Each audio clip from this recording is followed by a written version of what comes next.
Good evening and welcome to Different Perspectives. I'm Paul Ndiho. Tonight, Zimbabwe is at a constitutional crossroads. The cabinet has approved a draft legislation that could fundamentally change how power is won and how long it's held. The proposal would extend the presidential terms from 5 years to 7. Shift the elections of the president from direct popular vote or universal suffrage to parliamentary system, and expand the Senate by allowing the president to appoint up to 10 additional senators. Gentlemen, ladies and gentlemen, we are about to unpack this, and we are going to take you to the person who has written extensively. He's a special guest on this program. He follows Zimbabwean politics. He's done a great amount of work on Zimbabwe. So very shortly, I'm going to introduce to you the guest who is going to lead us through this discussion.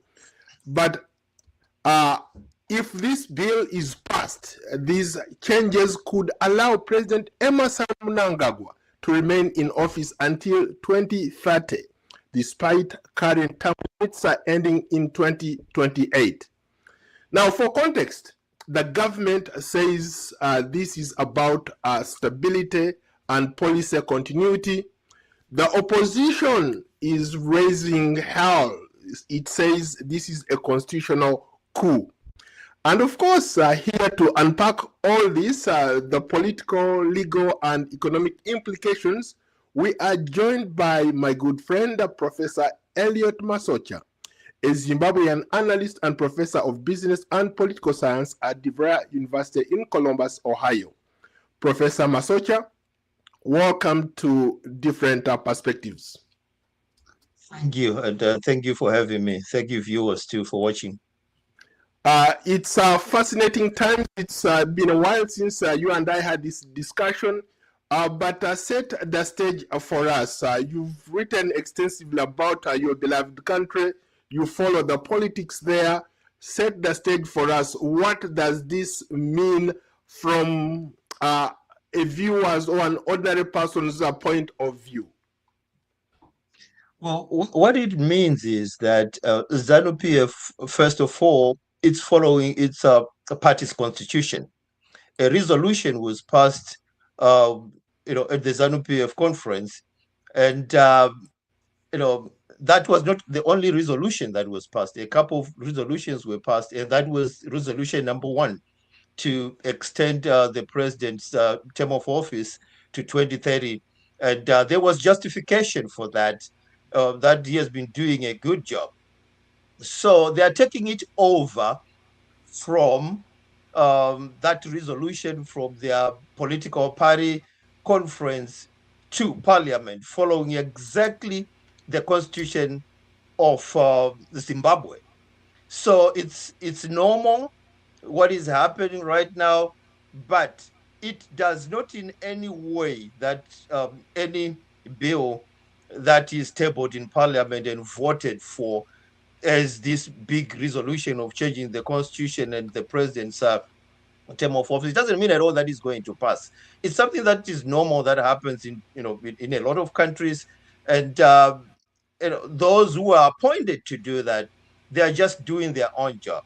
And each and every citizen of Zimbabwe, according to the constitution of Zimbabwe, is supposed to get a chance to do their job, to make sure the constitution is amended or not, to accommodate that ZANU-PF resolution.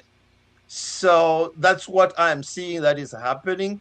And the other thing that is happening from both sides of ZANU-PF and the opposition and other civic groups that are making noise about that, it's necessary for that noise, because it proves beyond any reasonable doubt, and also it strengthens democracy in Zimbabwe, that everyone is allowed to to oppose or to support, and then but it's going to come down to the voting of that in referendums.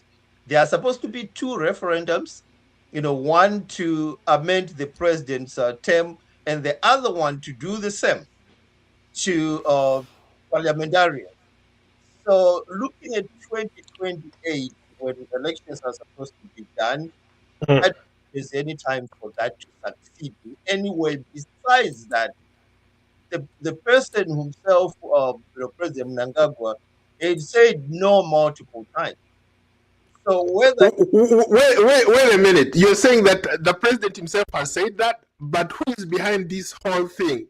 I don't think there's somebody outside of the government who is trying to bring this to the forefront. I think the president himself is involved. At 83, he wants to extend his term to maybe another 10 years, 2030, right? yeah, So let you're me saying make a that the correct. president is you're saying the Yes. president is not involved in this bill that has been drafted by cabinet. He's the head of cabinet. Yeah, there's no way he can be involved in that bill. Number one is that he was the part of those people who drafted that constitution, knowing very well that it's impossible. And that is the reason why from the start he said no. Multiple times he said no. He said he knows the time and even the date he will leave office because he is a lawyer. And remember, in the constitution of Zimbabwe, one listeners to understand this, there is section 3, let me get it right here. There is section 328, point number 7, that says any amendment to the constitution of Zimbabwe to extend the office of those who are already in power, it's never going to benefit those in power, but those who are coming next. So how exactly can he support extension of his rule when he was part of making that constitution, when that section 328 point number 7 is there? It's Professor, not possible. let me follow up on that. I'm not a lawyer, but any reasonable person would argue that there is absolutely no way a sitting head of state can bring something to the forefront. He's the head of the cabinet in Zimbabwe. This is something that could potentially benefit him. He's pushing it through cabinet. They're going to take it to parliament to be voted on, and you're telling me that he has absolutely nothing to do with it. Yeah, because he has no power to stop people of Zimbabwe to practice their constitutional right to pass on that bill in parliament. That's normal. He doesn't have any power. If you read the whole constitution, there is no power that the president can stop that process, except when it gets to his desk.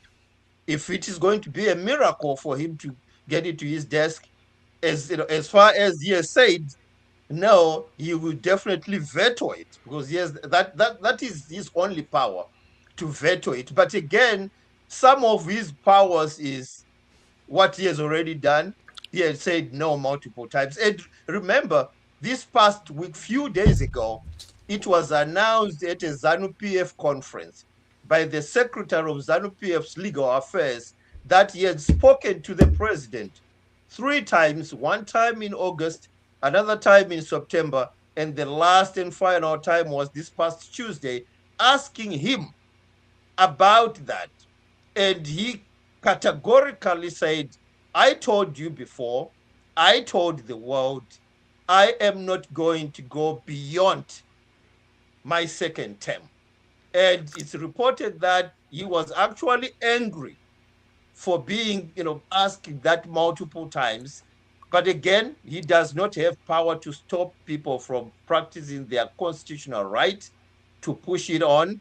If a miracle is going to happen, we're going to have 2 referendums before 2028, which is not possible. But the person they are trying to amend the constitution to stay in power, he does not want. In the constitution of Zimbabwe, there is nothing that can force somebody to accept what he or she does not want to do. Professor, we've seen this story happen across the continent. In East Africa, you have leaders who change their constitutions when it's politically expedient for them. They change term limits, they change age limits. anything is possible. So I will believe you when I see that happen.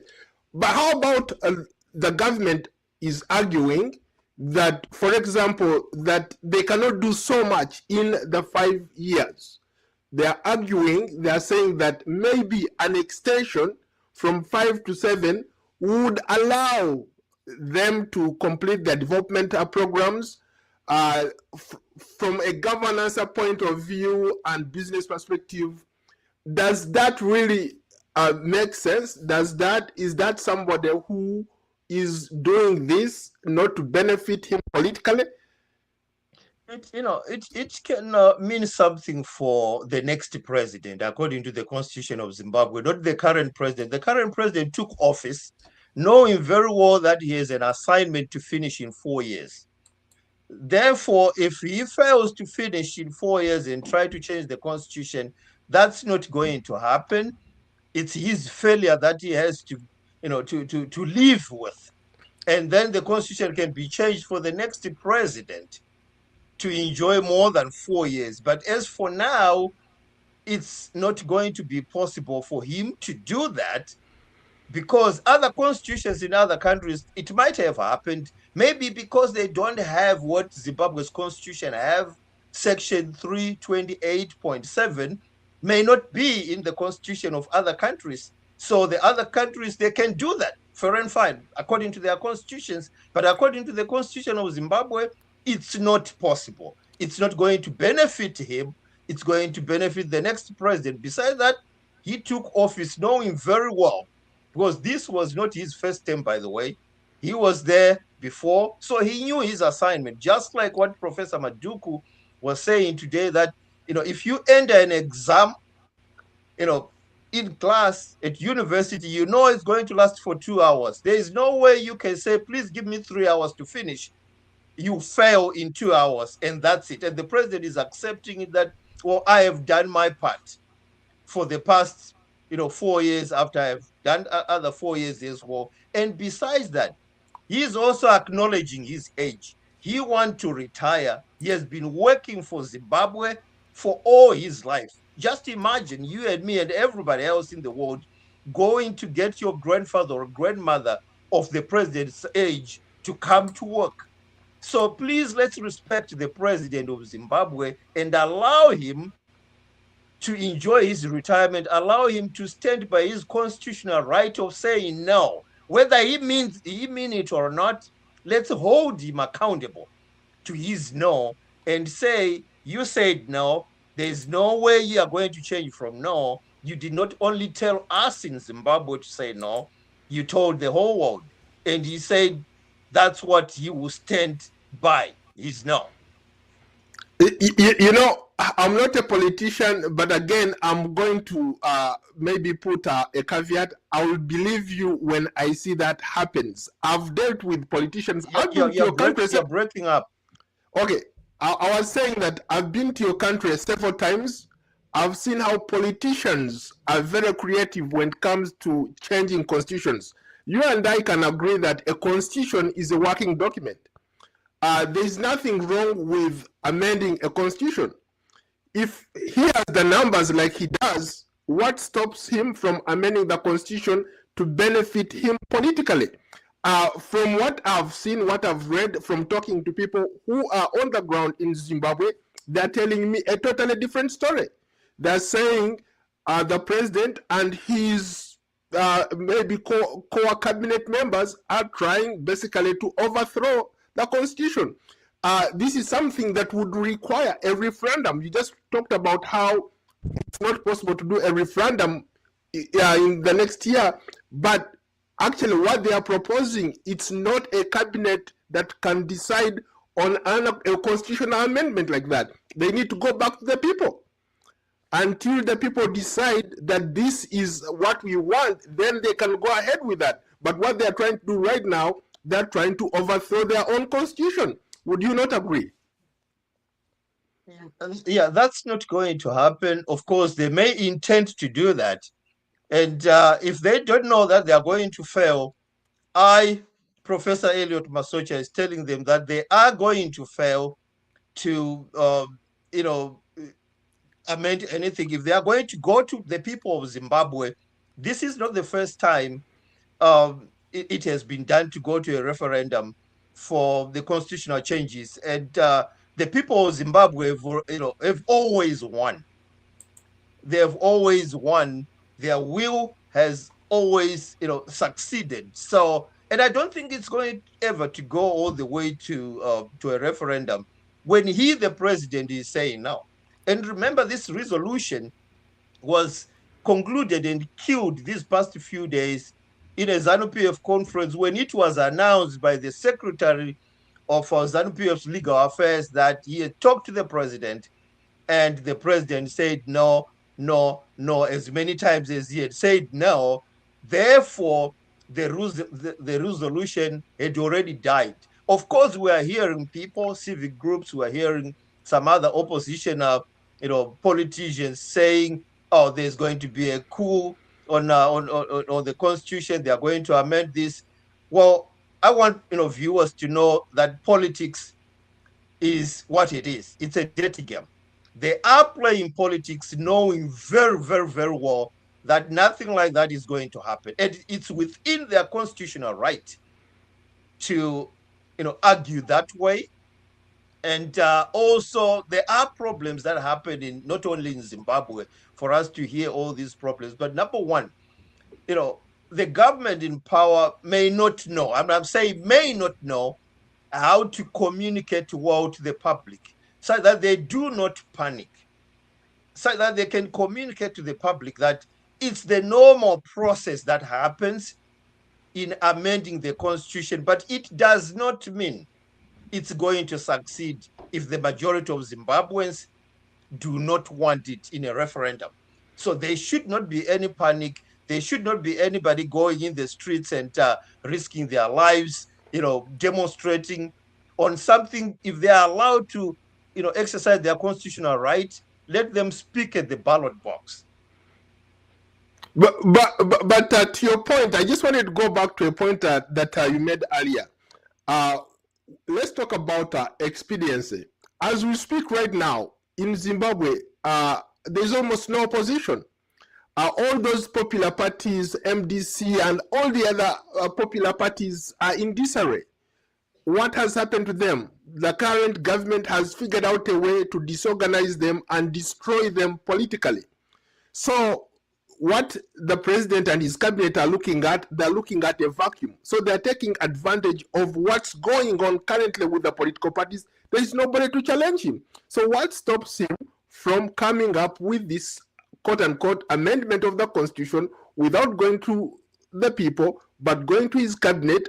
There is no cabinet on this planet Earth that is not going to rubber stamp what their boss says. As you and I know, in Africa, the president's word is all that matters. So if you are telling me that all this is just they're just trying to play politics, no, these guys are serious. They want to amend the constitution so that this guy can have an extended term, maybe die in office. We've seen that happen before. Mugabe played the same games.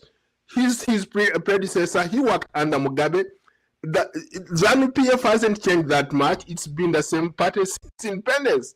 So are you telling me that what we are reading, what we are seeing, the intent of these guys, it's all false? No, it's not false, but what is false is that it's going to succeed. Okay. And the other thing is that ZANU-PF may have compromised the opposition to be as wicked as it is, but I don't think ZANU-PF will succeed in compromising the people of Zimbabwe to vote for that amendment in a referendum. And also, I don't think we'll ever get to the point of having those two referendums before 2028, because there is no time for that. Absolutely, there is no time for that. And again, I don't think anyone will ever succeed to force President Mnangagwa to accept that extension to 2030.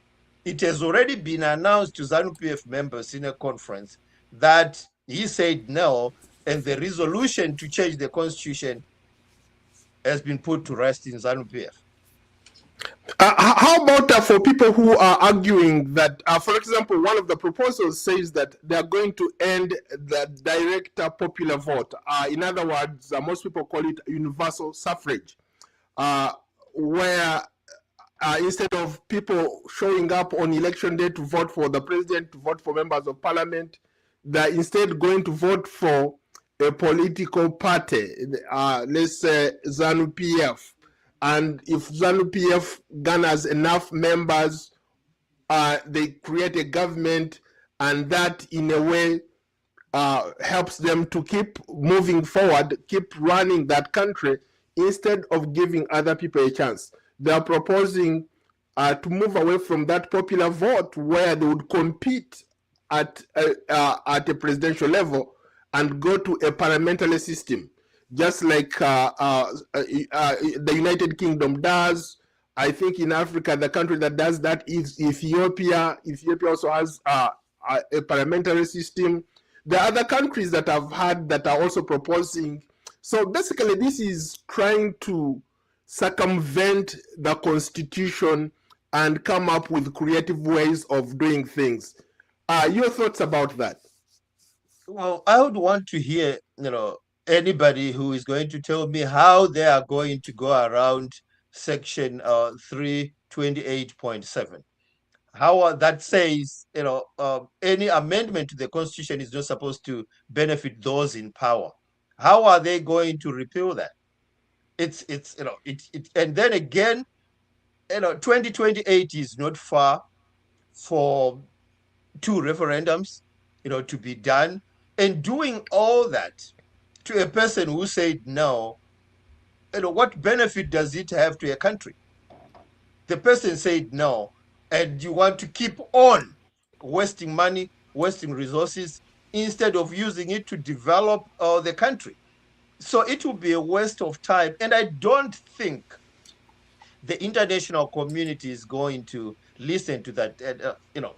He has already announced to the international community, and there are international businesses in the country that are looking forward to a smooth transition of power from the president. And I don't, we look at the way the president got in power.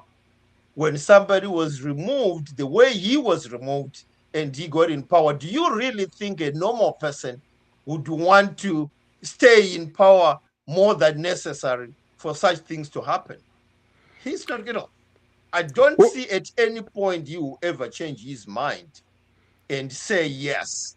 No matter how much people are going to do whatever they are going to do, the president of Zimbabwe is likely feeling his body and his age, and that he has done enough for Zimbabwe. He can actually contribute more after he has left, maybe in a council of elders. That's an honorable position for any former president to have, other than staying in power when there are, violations of the constitution. I've covered Zimbabwe extensively. I've been to your country. I covered the first election when Mnangagwa was elected as president. I covered the second one when he was also running and won for president. But there is something that maybe we are not getting.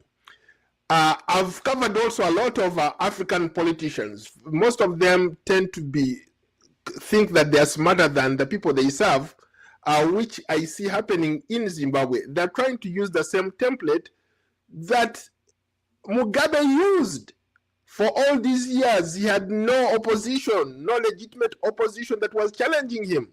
This guy is enjoying this right now, and he's trying to take advantage of that and say, hey guys, nope, let's change the constitution because nobody is going to challenge me in court. I saw something that was written by your justice minister, where he was saying that this bill will be gazetted and sent to parliament. Does the ruling party have the numbers to pass this? Of course they do. But shouldn't the Zimbabweans be the people to decide how that goes forward? Yeah, those processes that the Minister of Justice is doing, They are, normal, his constitutional right to do that. That is job to do that. But what happens, that's not the end of it. It can be approved in parliament, fair and fine. And then there are processes that are supposed to be done before 2028, like a referendum. And the process to convince the president to, really accept that has already been done. And the president has already said no. So I don't know which president they are trying to extend his power to 2030 when the current president has said no. So processes may go as far as they can go, but we have already had an official response from the president of Zimbabwe, through a conference. The normal way the resolution came is the normal way it was returned to, ZANU-PF delegates, that the president said no. And this is the end of it. So, of course, it may have happened to other African countries with other leaders, but they are not the same as what we are hearing in Zimbabwe and what we see in Zimbabwe, that the president is saying no. In other countries, well, presidents would lead that. And here we are actually like moving with something that is like a lie of saying, well, the president of Zimbabwe is the one who is saying, please change the constitution. And then on the other side, he's telling the whole world that he does not want to continue. That's a contradiction. I don't see it working at all. So let's straighten things here. It is not the president of Zimbabwe, President Mnangagwa, who is saying, please change the constitution so that I can stay in power, because he does not have that constitutional right to say that. Neither does he have a constitutional right to stop people from proposing to change the constitution. But again, it does not mean those who are trying to change the constitution will succeed. Neither does it mean that it's going to happen the same way it has happened in other African countries. It is not going to happen that way. And we've seen it before, that each African country is different in its own way, with its own constitution. And in this case, the president says he is a constitutionalist. I don't see him at any point in time going against that, going against the constitution he helped to make himself, and going against his words of saying no to Zimbabweans, saying no to the world multiple times. Are you suggesting that he is a constitutionalist when it's politically expedient for him to benefit from him? Are you also just saying that he's not the person saying that they should go and amend this constitution, make these amendments? Who is saying it? Is it the opposition that has brought us to this conversation? No, it's the ruling party. And when we say the ruling party is ZANU-PF, it doesn't mean President Emerson Mnangagwa. Who is the head of the ruling party? Who sits at the helm of the ruling party? Yeah, you may be the head of a political party, but you don't have the right to silence people. People can pass any resolution, whatever they want, or maybe a resolution to remove you. But remember that section 328.7. Okay, no matter what they are going to do, it's 100% impossible to benefit him. Okay, it's 100% impossible to benefit him without the international community's intervention that we have seen before. And what benefit is he going to get to go against his word, to go against the constitution, to go against section 328.7 and stay in power, a person of his age? He has already said no. He knows the time. Paul Biya is 93. He's still running strong. Yoweri Museveni in Uganda is over 80. He's still running strong. They are not ruling. Obiang of Equatorial Guinea is in his late 80s. He's still going strong. Yeah. What stops Mnangagwa from doing the same thing? After all, he's in that club. He's in that club of these leaders. Exactly. What is going to stop President Emerson Mnangagwa is the constitution of Zimbabwe. Those countries you have mentioned, they have their own constitutions and their own way of doing things. But again, the president has said the constitution of Zimbabwe that I helped to draft has already stopped me from doing that. And even the takeover that happened from the previous president to the current president was done in a way that was never done in Africa. So whatever has happened in other change of positions, whether a coup or not, the way it was done in Zimbabwe was even commended by the international community, that it has never been seen in the history of the world where such takeover of power is done in a humane way, where people can sit down without a war happening and without any president being arrested, killed, or whatever. So Zimbabwe is different from all those countries. It looks like we are having some huge following on social media. I see there are a lot of people watching this program live.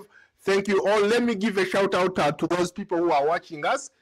If you are just joining us, this is Different Perspectives. I'm Paul Ndiho. We are re-examining Zimbabwe's proposed constitutional changes with Professor Elliot Masocha.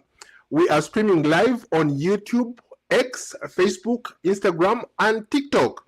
You can also follow the full conversation on Substack and Spotify. Just search for Paul Ndiho or Different Perspectives. Share your thoughts in the comment section below and tell us what you think about these constitutional changes or these proposed amendments that the ruling party in Zimbabwe is putting forward. Going back to you, Professor, I'm not a lawyer, but legal scholars would argue that an incumbent cannot benefit from a constitutional amendment. You already pointed that out, extending his term limits. But there's been precedent that has happened, not just even in Zimbabwe, where you are, Mugabe overstayed his welcome. In other countries, people have done that. So this is just a legal term, a legal technicality. This guy, like I said earlier, a constitution is a work in progress. What stops him? Because he's the helm. There is no other official in ZANU-PF who is above the president of Zimbabwe. There's absolutely not. You can have the party chairman, but the party chairman cannot be more powerful than the president of the country. So if he's telling his cabinet, I want you guys to push this, who is going to stop him? There is no opposition to stop him. What stops him from doing exactly what he's trying to do? Number one, there's no evidence that he's telling anybody to do that. That's number one. Number two, President Mugabe ruled following a different constitution than the constitution that the current president is using, with Section 328.7. It was not there in the previous administration time. So comparing the length of time that President Mugabe stayed in power with a totally different constitution and this new administration, that's not fair, because those are two different administrations using two different constitutions. And the current President Mnangagwa was part of those people who drafted the current constitution with term limits. On top of term limits, there is Section 328.7. Again, that was not in the previous administration. So his justification of saying no was saying, I can't be seen by the world going against what I contributed to be there. So to me, there is no... Is he a man of principle? Whatsoever. Is President Mnangagwa a man of principle? Can you take his word to the bank? I don't want to generalize here. No. Simple question. 100%. Can you take his word to the bank? Is he a guy that you can rely on? If he says, I'm not doing this to benefit myself, can you take that to the bank? In this case, I say 100% yes. I believe what he is saying and what he has already said. But at the time, it did not benefit him as an individual. Even when he was working on the constitution, he was doing it for the better good. But now, Fast forward, he's the person in charge. There is no way he can be proposing these amendments if he doesn't want to benefit politically. That's the point I'm trying to make. Exactly. What happens with people is that they tend to generalize and say anything that is happening in ZANU-PF, anything that is happening in government, it is the president who is engineering that. Well, if we are going to look at things that way, we are going to get lost. He does not have the constitutional right to do all that. Hold your thought. Can an ordinary ZANU-PF member move an amendment like that within a party structure, or even at a party level? Can an ordinary member in ZANU-PF just do what the president and the cabinet are proposing? Even if it was just talking about internal rules within ZANU-PF, can an ordinary guy do that? Well, that much I don't know the constitution of ZANU-PF, but if it is in the constitution of ZANU-PF or the constitution of Zimbabwe, I can say yes, if it is in the constitution. But for me to say an ordinary Zimbabwean cannot do that without being familiar with the constitution of ZANU-PF and the whole constitution of Zimbabwe, well, I would be lying. It may or may not be possible, depending on what is in the constitution of the ruling ZANU-PF and the constitution of Zimbabwe. How about from a regional context? SADC, for example, emphasizes respect for term limits. How could this move, if it goes through, affect Zimbabwe's standing with its neighbors and international partners? Because we don't want to see a repeat of what happened in 2017. A coup happening again in Zimbabwe. Yeah, so, SADC definitely is behind following the constitution of Zimbabwe. And embassies in Zimbabwe that represent their governments, including the embassy of the United States, they are there, for whatever reason, mostly business reasons, to make on condition that Zimbabwe follows its constitution. So I don't think there's any pressure whatsoever for the president to leave office in 2028. He has already communicated that to SADC. He has already communicated that to the international community, as he has been saying in interviews. And I believe all those embassies in Zimbabwe and even regional groups like SADC, United Nations as well, part of it, and also the African Union, they also have the constitution of each country, such that those constitutions are going to be followed. And what the president is saying and has already said is that I am going to follow the constitution that I gave you through your ambassadors when they took office in my country. And I am a constitutionalist, and I'm going to follow that. So in no way can we come around and say, well, the president is he a constitutionalist on paper?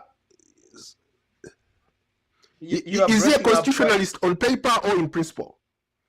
Is he a constitutionalist on paper or in principle? Let's wait and see. But as far as I can tell, he is both on paper and on principle, because he had said it. So some answers can be brought out when time comes, but I don't think he will go against what he has already said. Okay, let's do this. I'm willing to buy you a nice bottle of champagne if he doesn't go through with what he is proposing. If you think he's just trying to, I'll buy you a nice bottle of champagne if he doesn't go through with what he's saying. Oh yeah, definitely. It's the problem. What I'm seeing here, I listed a couple of problems of what is happening, and I think one problem that is there for people not to understand really what is happening and think is the president is the one who is pushing for that constitutional change for him to benefit, is maybe the failure of those in power to explain exactly the process that is happening.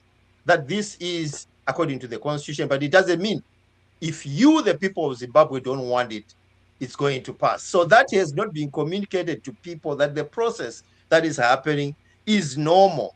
And again, lack of education about the government and the constitution, as happens here in the USA. Primary school kids, they take courses on the constitution of the USA, and there is the Constitution Day in the United States of America, where everybody is encouraged to be familiar with the Constitution. In Africa and in Zimbabwe, we don't have that. For people to really be familiar that, they have this constitutional right. The president doesn't have this constitutional right. There is not that. And again, number three, it's politics that is being played. Let's remember what politics is all about. Politics is a game, number one. Number two, politics is a dirty game.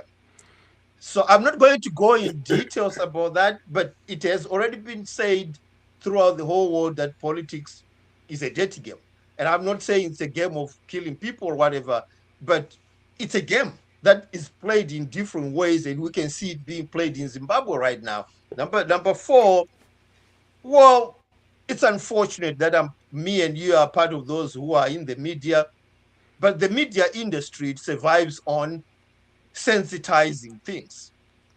No, we're not sensitizing anything right here. We are looking at facts. Which is okay for people to involve people, to debate, but it's an industry. And then I can say number five, there is a lot of mistrust of Zimbabwean people to the Zimbabwean government for Zimbabweans to believe what the government is saying or doing, that it's not going to benefit them in power, because a lot has happened before, where in terms of the economy, currency is changing without any notice and people are losing their money. So the Zimbabwean government has a lot of work to be trusted again by the Zimbabwean people, whether they are going to explain to the Zimbabwean people that, we are just doing this, but it doesn't mean it's going to succeed. It doesn't mean we're going to force the president.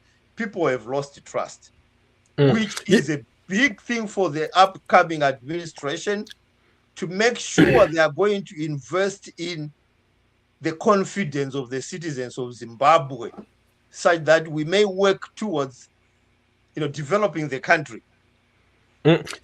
Professor, you just reminded me of something. I talk to a lot of people from Zimbabwe. I have a lot of friends from Zimbabwe. I used to work with a lot of colleagues from Zimbabwe. And like you correctly said, there is so much that needs to be done. In fact, you just reminded me of one of my favorite quotes from President Abraham Lincoln. When he was describing democracy, right? He talked about how people in your country, they don't learn civics, or they don't learn about the constitution. But he said something that was so profound. Then I want to maybe tie it into what's going on in Zimbabwe. He talked of a government by the people, for the people. A democracy is a government of the people, by the people, for the people. From your analytical point of view, from what you've done, looking at it from that angle, do you think the current government is a representation of the people, by the people, for the people, or it's for some people, by some people, and for whoever is selected to be part of that? There are a lot of young people on the streets that I talk to in Zimbabwe who have absolutely no relationship with the government. Some of my former colleagues here from Zimbabwe, people, my friends who are based here in Zimbabwe, they have absolutely no connection with the government. Your thoughts? Okay, my thoughts is, I think number one that I said here, the inability of those in power to explain exactly that there is a relationship, between people and the government, and also, lack of knowledge of the Constitution of Zimbabwe. There is a strong relationship through, we can say, councillors in the villages that people vote for, through the members of parliament. Those are representatives of the people. Not everybody is supposed to go in the parliament of Zimbabwe, that they have their representatives that are in parliament. So we can talk about maybe, the president got in power because of this and that, because it was not fair. But what about your councillor in your village? that you have chosen to represent you? What about, the MP themselves? So if people are going to be educated, just like here in the United States of America, children are educated in school, that you are part of the government, because the government is for the people, by you. There is not going to be a government without the people of Zimbabwe. But there is miscommunication that people will end up believing that the government is not there for them. Of course, I'm not painting a rosy picture for the government in power, because there are things they are supposed to do as well. For example, working hard on being trusted by the people of Zimbabwe. And for example, when they took over power, they said they were going to create so many jobs for the youth. Where are those jobs? So the government has failed to prove itself for people really to feel that they are connected to the government. And also the idea of failing to communicate in plain language, the language people know, all the way to the villages, that we are here for you. But again, let's be honest here. Actions speak louder than words. No matter how much the government is going to tell people that, if on the ground people don't see change, they will be wasting their time. A lot of people, as you have said, the youth, there are no jobs. People are not being, maybe taught how to create their own jobs, looking at what is happening, right? There's a lot of, rural to urban migration, a lot of poverty. So the government may try to communicate, but communication without action is not going to change people's views at all. And, I am in support of those people who don't see connection with the government, because they don't see actions that benefit them individually. The government maybe does not have tangible things in their hands that you in the rural area, you who is crying, this is what we have done for you. Do you see it or not? I go to to Zimbabwe every time since I came to the US in 2000. I have gone 18 times, and I go every year, right to the village that I also helped to develop. And I hear stories that we've been independent since 1980. We haven't seen this. So where is the government? So the government should listen to the people. And again, people in Zimbabwe and all over Africa, they are complaining about corruption because they see it. It's something that has been made a culture where even if you build your house, you want electricity to be put in your house, you put in everything, you want supervision for everything to pass, you pay everything. Somebody will tell you that you have to give a thank you note before somebody comes to do their job. There is, Zimbabwe's anti-corruption, of course, for a purpose, and that alone was set by the government, acknowledging that there is corruption. You can't set such a commission without acknowledging that there is corruption in Zimbabwe, and corruption is a way of stealing from people. And no wonder why people are saying the government is not representing us, because they see corruption on a daily basis. So the government has a lot of work to do. Let's touch very briefly about the opposition. Where is opposition in this fight? I have been looking at people talking. I've looked at pundits. I've looked at some professors like you discussing the current situation, but I'm not seeing opposition voices. Where are the opposition leaders? I've seen some who have said that they will go to court, they will defend this constitution, but as we speak now, opposition in Zimbabwe remains fragmented. Can they really take on this at the moment? The way we look at opposition, do they have the power to take on this, whether it's through the court process or even to take it out to the people and campaign on these issues? I think the opposition is composed of lawyers, seasoned lawyers. Chamisa himself is a lawyer, and then Tadaibiti, and many others as well. They know the process to follow. they can go to court. And last week, there was a lawyer who went to the Supreme Court, the Constitutional Court, before this resolution was tabled in Parliament, to file a complaint against that. And the Constitutional Court sided with him and said for any constitution of Zimbabwe to change and extend the president's power, even though it has not been filed in Parliament yet, because it was not, it needs a referendum. So he won that way. And, so the opposition can also do that. What I don't want to see is for the opposition to campaign so that people are going to go in the streets and there is going to be violence. We don't want that violence because it's not going to benefit anybody. Let's be civil, and we take it to the Constitutional Court. We take it to the regional body SADC. We take it to the African Union. We take it to the United Nations and say the Zimbabwe's constitution has been violated, because so far it has not been violated. I want the opposition to work on making sure each and every Zimbabwean is educated about the functions of the government, the constitution of Zimbabwe. And I want the government of Zimbabwe to be able to print Zimbabwe's constitutions in all languages.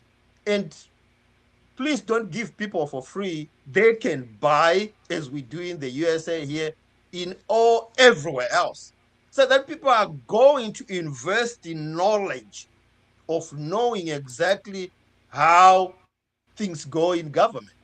So far, if I want the Constitution of Zimbabwe right now to buy it, I have the Constitution of the USA. All my kids have the Constitution of the USA, the small booklets. But in Zimbabwe, there is no access to that. So that's why people can argue without evidence that so and so is the one who is engineering that, when so and so is saying I'm a constitutionalist. And nobody is able to point exactly where in the Constitution the president gets that power to say change this so that I benefit. Because it's kind of like illiteracy in terms of the Constitution. And we don't want that. It will cause violence for nothing when things are laid bare. But speaking of violence, obviously nobody wants to see the repeat of what happened in 2017 when the military played a decisive role in the transition. That's how Mnangagwa came into power. Looking at it from that context, how important is the current military's posture to silence or support this 2030 agenda? Is the military in anywhere near this agenda? Are they in favor, or it's something that they haven't even discussed? Well, all over the world, the military is there to guarantee that the Constitution is going to be followed. We have seen it in 2017 when they felt and justified that the Constitution was being violated, and they acted accordingly. And the Constitution was read to everyone by General Chiwenga, saying we are acting according to the Constitution of Zimbabwe for what we are doing. So in this matter, I don't think anything has changed so far. The Constitution the military used in 2017 is the same Constitution that is there. And I believe 100% that if need be, they are going to do exactly what they have done using the Constitution. But in this case, there is no need for them to do that. 2028, we still have time. In 2028, the current president has said, no, I am not going to extend my term. So the military is where it was always been in 2017 and even before. And a very educated military as well, as far as I have tracked their qualifications. So I'm not afraid of the military, or maybe saying they are not going to do this and that. Absolutely not. They are so much aware of their duties. And I see, things moving according to the Constitution of Zimbabwe. On talking. Let's the Zimbabwean, what we are doing right now, even what Zimbabweans are doing right now, complaining and debating and disagreeing on this and that. It's a good thing. Knowledge is going to come from such type of talk. Whether people are lost or not, that's part of learning. So let's keep it up, Zimbabweans. The only thing I will never want to hear in my entire life is violence on each other at any level, whether in the village, in cities or not. Let people talk, but people should never fight on politics. Let's unite and build, our individual economies. And I have a program on one radio station in Zimbabwe that is 100% going to be dedicated on the best way to build your individual economy that will never be affected by any government in Zimbabwe or beyond.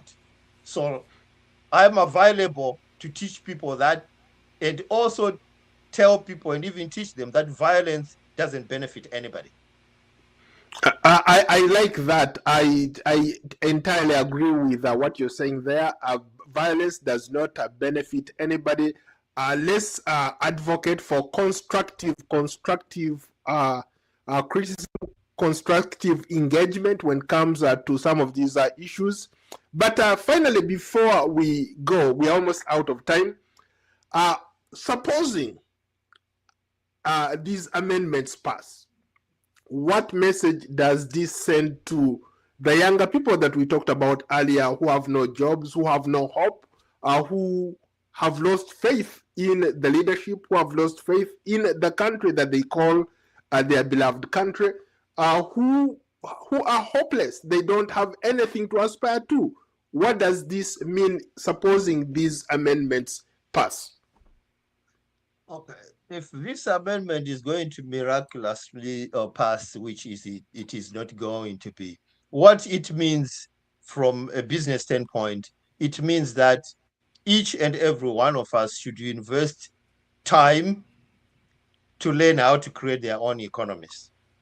That's one thing I would say. That's the message, because, whether it is not going to pass or not, whether the president is going to leave office or not, we are not going to wake up tomorrow in Zimbabwe or in Africa with jobs for everybody. So let's be clear about that. Suppose the president is going to continue, or suppose the president is not going to continue, a new administration is going to come, the situation for most of us is not going to change until we change ourselves. So there are programs, there are books, and as a matter of fact, I have bought a lot of books, just financial books, just to go and give people of Zimbabwe that politics can go the way it can go. But let's not expect manna from heaven. It's way over. Manna from heaven is going to come from what we do for ourselves in creating our personal economies, that if we put together our individual economies, we are going to develop ourselves, our villages, our cities, and our country far much better than anything else. So the vacuum is here, an opportunity is here to learn how best each of us can create their own economies. It has been done. Please search my name on Google.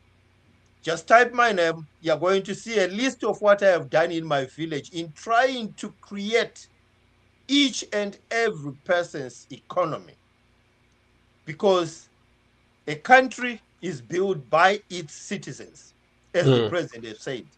So if you are a citizen, look around yourself and see, well, what have I done for me and for the next person? Because if you light a lamp for someone else, it is going to brighten your path.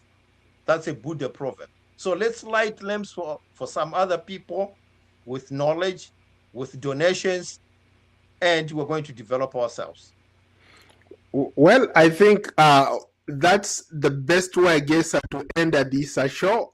Professor Elliot Masocha, thank you so much for your insights. Thank you very much. You're welcome. Let's do it again. Absolutely. And for those of you joining us tonight, to our viewers, we thank you. I saw a lot of people who are following this program. Keep those comments coming. Please share, like, And tell your friends about what we are doing here. We are trying to promote you in Zimbabwe, promote programs like this that spotlight your countries. And of course, don't forget to follow me, Paul Ndiho, on YouTube, X, Facebook, Instagram, TikTok, LinkedIn, Spotify, and Substack. Just search for Paul Ndiho or Different Perspectives. Subscribe, share, and keep the conversation going. I'm Paul Ndiho. Good night and so long from Washington. Thank you again, Professor. Stick around for a minute. Thank you. Okay, thank you.